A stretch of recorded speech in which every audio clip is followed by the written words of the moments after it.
करना चाहिए था?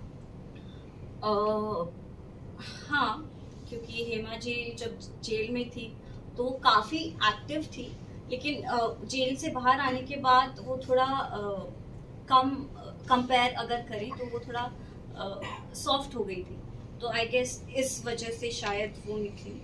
जब आपको गेट आउट का टैग मिला था तो सबसे डिसअपॉइंटमेंट किससे हुई थी कि उससे एक्सपेक्ट नहीं किया था लेकिन उसी ने आपको गेट आउट? आरफीन सर, उनसे बिल्कुल भी एक्सपेक्टेड नहीं था कि वो गेट आउट लगाएंगे, क्योंकि वही ज़्यादा मोटिवेट कर रहे थे मुझे। तो और इसके ईशा और एलिस भी आपका सपोर्ट करते हुए नजर आए थे, आपके लिए स्टैंड ले रहे थे। क्या जेन्युइन थी उनकी फ्रेंडशिप आपके टुवर्ड्स, और किस तरह का बॉन्ड था आपका एलिस और ईशा के साथ? मुझे लगता है जेन्युइन ही थी, बट कभी कभी ऐसा लगता था कि जब वो तीनों साथ में बैठते थे और मैं जाती थी तो मुझे लगता था कि मैं जबरदस्ती बीच में घुस रही हूँ, तो मैं वहां से भी दूर हो जाती थी, क्योंकि अगर कोई चाहता ही नहीं है कि साथ में बैठो उठो तो मैं क्यों जबरदस्ती वहां जाऊँ। तो इट वाज, मुझे लगता है कि वो जो भी था जैसा भी था वाज वेरी जेन्युइन। मुस्कान, आपने देखा घर के अंदर, अभी आपने मेंशन भी किया, सब राशन राशन राशन को लेकर बोल रहे थे, राइट?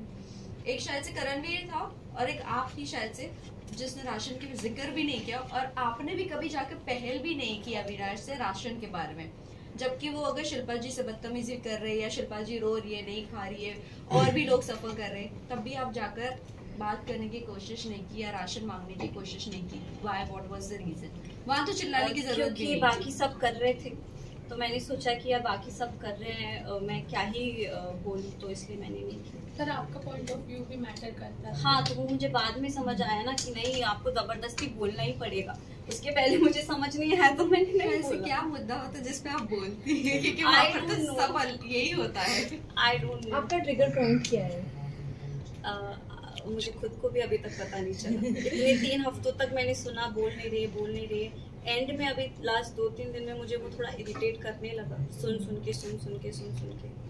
तो क्या अगर कभी पता चलेगा लाइफ में कि ट्रिगर पॉइंट क्या है तो मैं जरूर बताऊंगी। सबसे मेमोरेबल मोमेंट कौन सा रहा है आपका अंदर? सबसे जो हम बर्थडे सेलिब्रेट करते थे, पहले तो चुंग का बर्थडे था तो वो सेलिब्रेट किया, केक आया था तो सब बहुत खुश हो गए, अरे केक आया है, केक क्योंकि बहुत लग्जरी है उस घर में, तो वो बहुत अच्छा था। फिर कभी कभी खीर भी बनी है 2-3 बार, तो वो सब अच्छे मोमेंट्स थे। वैसे घर में जाने से पहले आपकी एक्सपेक्टेशन क्या थी, और जब वहाँ पहुँचे तो रियलिटी ने कितना ज़्यादा आपको शुक किया? मुझे कहीं ना कहीं पता ही था कि उस घर में लड़ाई झगड़े, ये मुद्दा वगैरह सब बहुत होता है, तो उस तरह से मैं तैयार थी, लेकिन सब बोल भी रहे हैं तो जवाब दे। पॉइंट ऑफ व्यू की बात नहीं कर रही, बात कर, जवाब दे, कोई तुझे बुरा बोल दे तो तू बोल, लेकिन सब वहाँ मुझे इतना प्यार दे रहे हैं, सब इतना अच्छे से रख रहे, तो मैं कैसे किसी को उल्टा जवाब दे दूँ, मैं कैसे किसी से बदतमीजी करूँ। चाहत से बाकी घर वाले बहुत ज़्यादा इरिटेट हो चुके हैं, जितने भी घर वाले उस घर में हैं, तो आपके साथ कैसी बॉन्डिंग शेयर करती थी चाहत, या फिर आपको भी कुछ ऐसी वाइब आती थी चाहत से? सबकी मैं वहाँ बहन थी, छोटी बहन, सबने मुझे बोला था कि तू बिल्कुल मेरी बहन जैसी है। चाहत बोल रही थी अगर मेरी बहन होती तो मैं चाहती हूँ कि वो बिल्कुल तुम्हारी जैसी होती, तो यार सबसे अच्छा ही बॉन्ड था।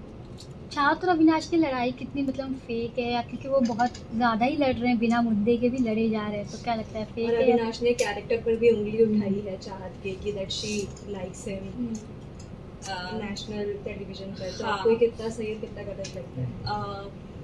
मुझे गलत तो लगता है, मतलब आप नेशनल टेलीविजन पे ऐसे कैसे बोल सकते हो कि वो आपके प्यार के लिए, आपको देखने के लिए ऐसा कर रही है, बट वो इन द सिचुएशन यार इंसान करने के पहले सोचता नहीं है, अगर उसको अंदर कुछ फील होता है तो वो कर देता है, तो आई हैव नो आइडिया क्यों कैसे क्या।